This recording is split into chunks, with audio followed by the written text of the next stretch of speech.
Prequels could sometimes be hit or miss, and they're going back to basics with this film here, but does it save this dying franchise? What's good, my fellow film fiends? I go by Kevin Demos, aka the Film Fiend himself, and today we'll be getting into Prey. The origin story of the Predator in the world of the Comanche Nation. 300 years ago, Nari, a skilled female warrior, fights to protect her tribe against one of the first highly evolved predators to land on Earth. And before I continue, as you can see, I'm going back to the Cameron days. Real men wear pink, what can I say? But enough of that, let's talk about Prey, the movie itself. And man, do I love this film. What I love about it is how the bells and whistles are all gone.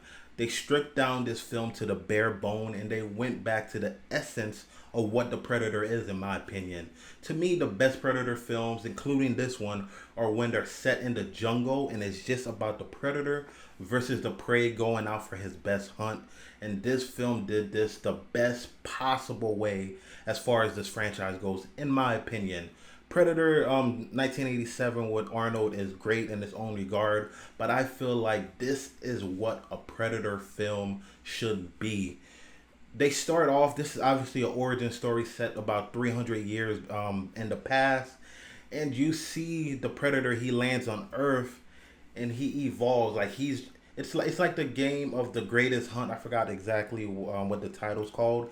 He's hunting all these different preys, and he's trying to find which is the best, which is the most challenging. So you see him, he'll hunt a snake, lion, tiger, bear. Oh my. If you know, you know. But yeah, and he obviously evolves into the human race. And I love that aspect of it, man. And the character design for the Predator, oh my God, is it lovely. Since it's so old back in the day, it has this prehistoric look to it. Oh my God. I'm a huge fan of practical effects and when it's not CGI heavy. And this is exactly how this Predator looks. So gorgeous, but the story itself, enough of the aesthetics, is wonderful. You have Amber Midthunder. First time I'm seeing her in any film, but I will be keeping my eye on her because she was spectacular in here. And I love how she evolves. She's, a female among the tribe of, the men or the warriors. The females, they do like what they would say is female duties and stuff like that. But she wants to break that and showcase that she could be a warrior herself. And I really like her character and how they handled her character arc. A lot of the time you have these protagonists, the heroes of the story, they accomplish these amazing feats right off the bat with no progression. But here that was not the case. On her first few hunts, she actually failed miserably, and you see her going back to the drawing board and actually having to work up the courage and to accomplish something and prove herself. Beautifully handled, in my opinion.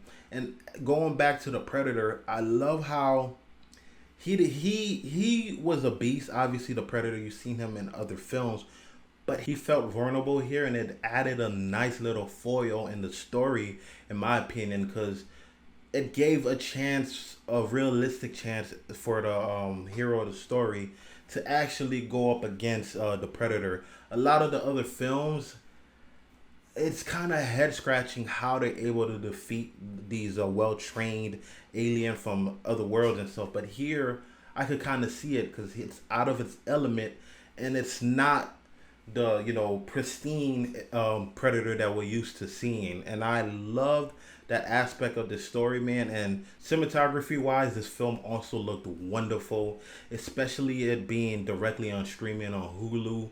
Like a lot of on location sets, it really set the atmosphere as far as that go, in my opinion. Beautiful shots at night, beautiful day shots. It was beautiful to see, in my opinion. And yeah, I really enjoyed this film. But as far as negatives, there's not much negative because this film is very tight. It's about 140 minutes. If I were to say a negative, there's certain situations or a particular situation that Nori or protagonist in, and I felt like she could have handled it better. I'm being very vague because it's kind of spoilery right now, but I felt like the outcome would have been a little different if they had her do something else. And also, you know, the prey versus the predator. It took quite some time for us to get that battle and for us to get it going.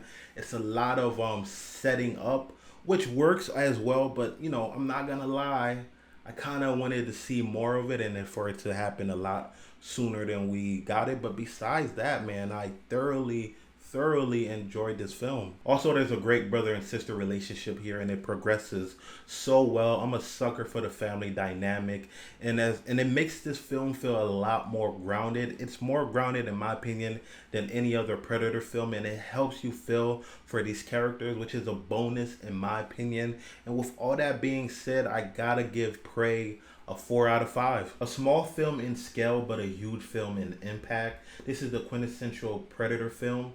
It showcased the possibilities of the franchise when you have a laser focused vision. And yeah, man, I really love this film, and I'm kind of upset that it's not being seen on the big screen because I feel like this movie deserves it, and it easily crafts my top 10 of the year. Good acting, the story was laser focused and streamlined, and it's a really good addition, great addition to the franchise that doesn't feel like a cash grab in my opinion. The Predator itself was amazing. Some great action set pieces, and he really got to go off and he used damn near all the arsenal he had in his possession in here, man. Wow. This film caught me off guard because when it was first announced, I wasn't expecting much of it, but let me know if you saw Prey, what you think of my review. Let me know in the comments below, man. And until next time, this is Kevin Demos. Thank you.